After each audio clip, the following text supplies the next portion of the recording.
Y contraria a la administración de Zedillo, oligarca, como se ha mencionado, una administración que se considera facciosa, el gobierno del presidente López Obrador ha puesto principal hincapié en la reducción de la desigualdad social y en el apoyo a los sectores más vulnerables, pues califica como obsceno e inhumano que la riqueza sea de unos cuantos.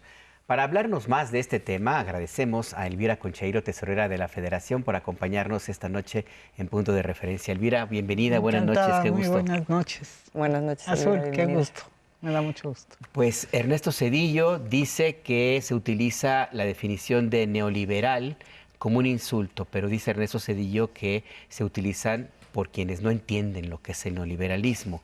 Sin embargo, un modelo de esta naturaleza ha provocado que, por ejemplo, como documenta un informe reciente de Oxfam, en México los más ricos de los ricos lo son sobre todo por transferencias de bienes públicos a manos privadas.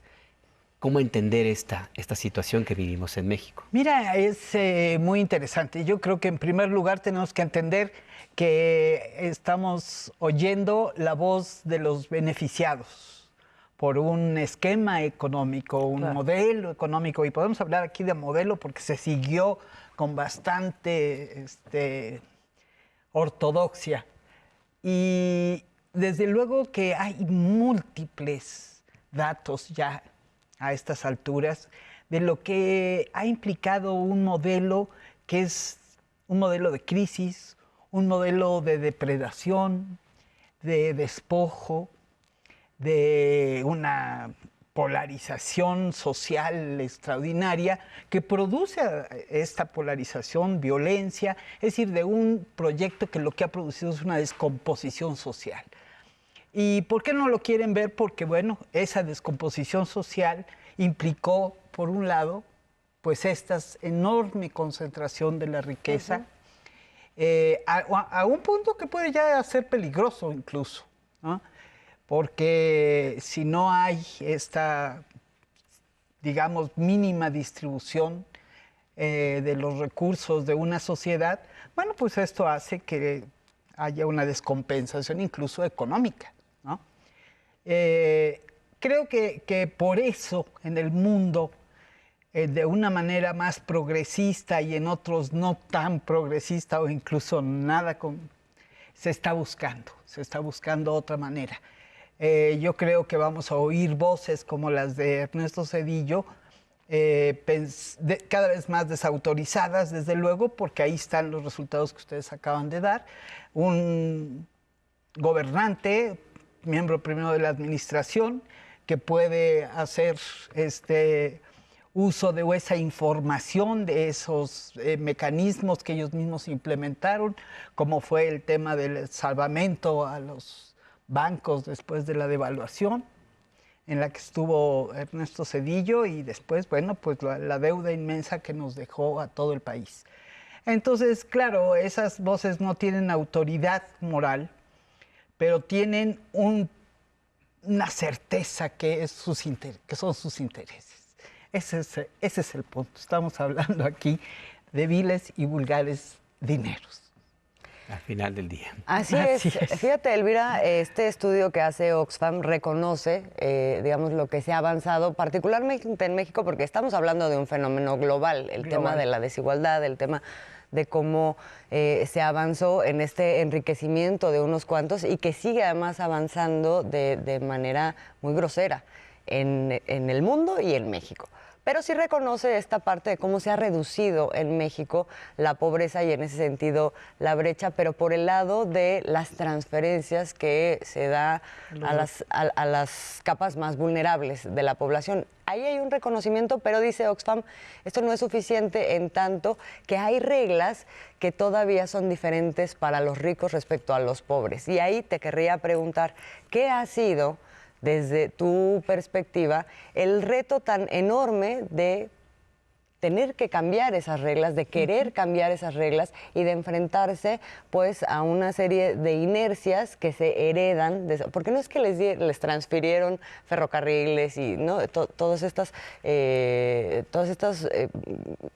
cosas que eran del Estado y eran de la nación y eran de la población y en ese momento se hicieron ricos, se siguen haciendo ricos por toda una serie de cuestiones ¿qué son esas cuestiones? Mira, es una pregunta muy importante y es complejo de entenderlo, pero sí es fundamental, porque si no exigimos de un gobierno o de un presidente o de algún milagro, el resolver un problema que fue a lo largo de 3 o 4 décadas un ensamblaje de un sistema económico que está basado en la explotación del trabajo de una manera no regulada, no controlada, ¿no?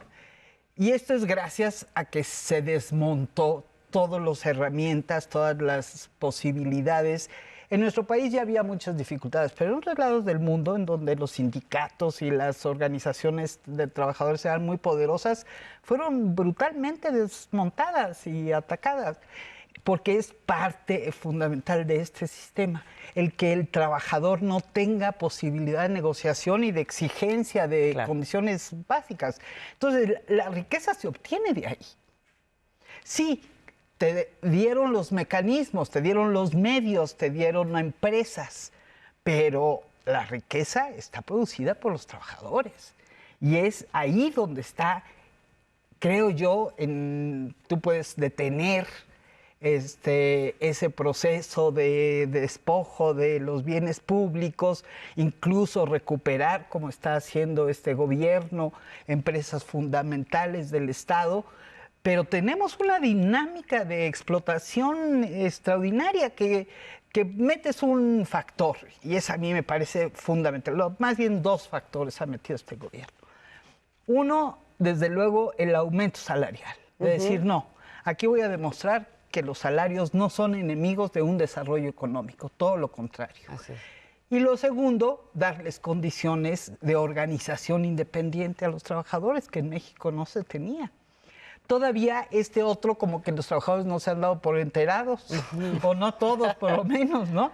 Pero es fundamental porque aquí tenemos esa relación, que es lo que hace la economía, una relación entre los propietarios de las empresas, de las materias primas, etcétera, y quien trabaja, ¿no? Esa es la relación fundamental que se tiene que regular, que se tiene que generar en unas condiciones no de manos libres. Por eso fue tan famoso en el neoliberalismo la desregulación. Se referían a esto en primer lugar, desregular esas condiciones de explotación del trabajo.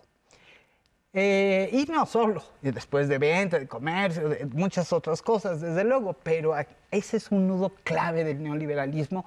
Entonces, ¿qué es lo que estamos sentando unas bases para que sea esta parte de la sociedad, que es el trabajo, el trabajador, las trabajadoras, las que establezcan otras reglas? Porque tiene que ser así. El gobierno puede generar muchas buenas condiciones para atajar desigualdades brutales o estas indigencias en las que estaba buena parte de la población mexicana, tratar de que la miseria no sea pues de muerte, ¿no? Pero el problema medular es otra relación que los empresarios mexicanos no entienden, los bancos no entienden. Entonces pueden seguir prestando a unas tasas que ponen a mayor miseria al que necesita un crédito, ¿no? Y no les conmueve en lo absoluto. O pueden no estar pagando salarios extraordinariamente bajos en relación al mercado mundial, porque somos uno de los países que tenía uno de los salarios más bajos, sobre todo comparado, por eso la migración tan grande a Estados Unidos, eso a diferencia de salarios, ¿no?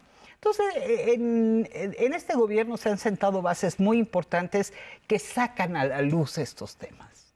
A ver, sí, estamos combatiendo esa desigualdad, estamos haciendo una economía del bienestar, pensando que en este país se necesita atender a todos, pero en primer lugar a esos que más lo requieren. Entonces, ¿hasta dónde llega? Si hay los factores más importantes, como les llaman, de la economía, ¿no? En una relación tan desigual, pues sí, tendremos que, en un segundo piso de la transformación, tenemos que pensar en mayores regulaciones, ¿no? En un trabajo, además, de acompañamiento de lo que la sociedad tiene que reconstruir como una relación de negociación abierta, y habrá que acostumbrar. Acuérdense que, bueno, no, ustedes son muy jóvenes, pero cuando empezó el neoliberalismo casi era mala palabra decir huelga. Sí. Las huelgas eran la cosa más absurda que podían hacer los trabajadores. Claro, había el gran factor del desempleo. Entonces, a ver, lánzate a las huelgas cuando está aquí una masa de trabajadores diciendo yo te entro al quite, ¿no? Al salario que sea. O sea, sí se generaron condiciones para esta desigualdad que hay que romper.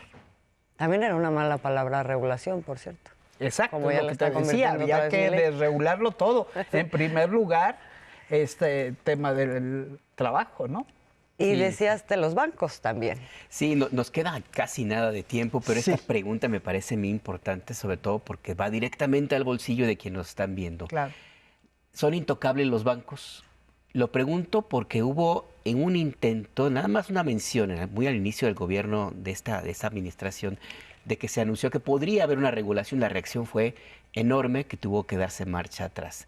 Los bancos mexicanos nutren, pagan, bueno, los bancos en México, porque no son mexicanos, a sus filiales. Yo sigo pensando que un banco cualquiera, transnacional, no haría en su país de origen lo que hace en México. Lo que hacen en México. ¿Son intocables los bancos? No, no lo son. No lo son, y creo que tenemos que pensar que hay también un requerimiento del propio mercado financiero para que estos temas se traten. De hecho, desde la tesorería, pues los estamos tratando con los bancos. Y hay algunos que tienen muy buena recepción a ciertas propuestas que hemos hecho, y que creo que tiene que ver con que también se polarizó extraordinariamente el mercado financiero. Entonces tenemos muy poquitas empresas bancarias, bancos, y como tú dices, extranjeros, que son dueños del 80% del mercado. Ser una cosa extraordinaria. Entonces, claro, hay mucho campo para una cosa mucho más mesurada, mucho más equilibrada. Y creo que eso en todo el mundo se reconocerá como algo mucho más saludable que una monopolización bancaria. Así que yo creo que hay mucho camino. Habrá que hacerlo de manera inteligente. Sí estamos hablando de un gran poder, pues frente a otros poderes que también existen. El de la sociedad es importantísimo. Así es. Y no solamente con los bancos, finalmente hablamos de los monopolios en general, que es una de las cosas medulares que trata en este reporte. Claro, por eso son temas que la sociedad mexicana tiene que tratar, discutir, pensar y considerarse un sujeto fundamental para cambiarlo. Pues no, yo me quedé picado. Hay muchas preguntas, pero el tiempo se nos agotó. No, Elvira, muchas gracias por estar con ustedes, y felicidades por este ejercicio importantísimo de contar la verdad. Pues aquí estamos y esta es su casa. Así es. Esperamos volver a tenerte pronto por acá. Pues muchas gracias de nuevo.